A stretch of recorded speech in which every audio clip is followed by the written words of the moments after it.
I'm going to make prawn toasts today. For this recipe I'm using 6 slices of white bread. You can use any kind of a bread that you like. Then 1 egg, some sesame seeds, olive oil. Instead of olive oil you can use sesame oil. Then I have salt. You can use sherry or vinegar in this recipe. I am using half a teaspoon of vinegar.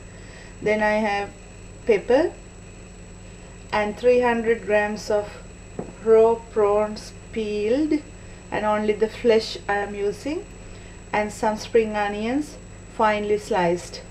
To start this recipe I am going to add the prawns and all the other ingredients except spring onions and sesame seeds into the food processor and process it until it becomes a paste.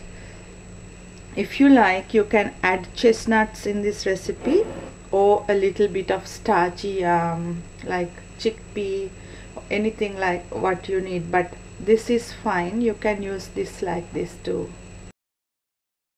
Into the mixing bowl now I'm going to add the prawns, pepper, vinegar,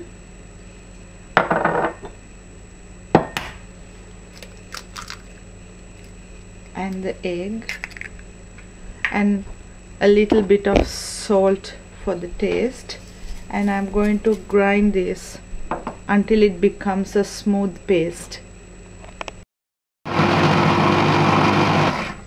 When you are mixing this, you can add a little bit of chili powder or any other kind of a spice that you like to. That will give a nice flavor too into this prawn toast. I finished mixing the prawns and it's nice and sticky, and I added a little bit of chili powder. Then it's the time to add the spring onions.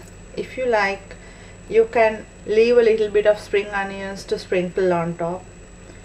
I'm going to use the whole lot of spring onions in this, so I'm going to mix the spring onions until it becomes a fine smooth paste again.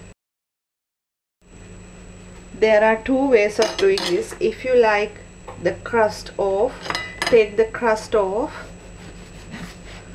and do the prawn mix on top. And you can butter the bread too. I'm not going to butter the bread because I added some olive oil in this, so some without the crust and some with the crust. So, because I'm going to use it at home, I'm not going to cut the crust. If you are doing this for a party, for finger food, please cut the crust and do it nicely. This is the healthy version of the deep frying prawn toast. So I'm going to put it like this. You can make the mix a day ahead and leave it in the fridge and use it the next day. So I'm going to sprinkle some sesame seeds and cut this in half, and then lay it on baking sheets nicely and bake this for 10 minutes and serve it hot. And I'm going to put this in the oven 180 about 10 minutes. I finished making my prawn toast and they are nice and crunchy, and I hope you will enjoy this recipe. Thank you for watching.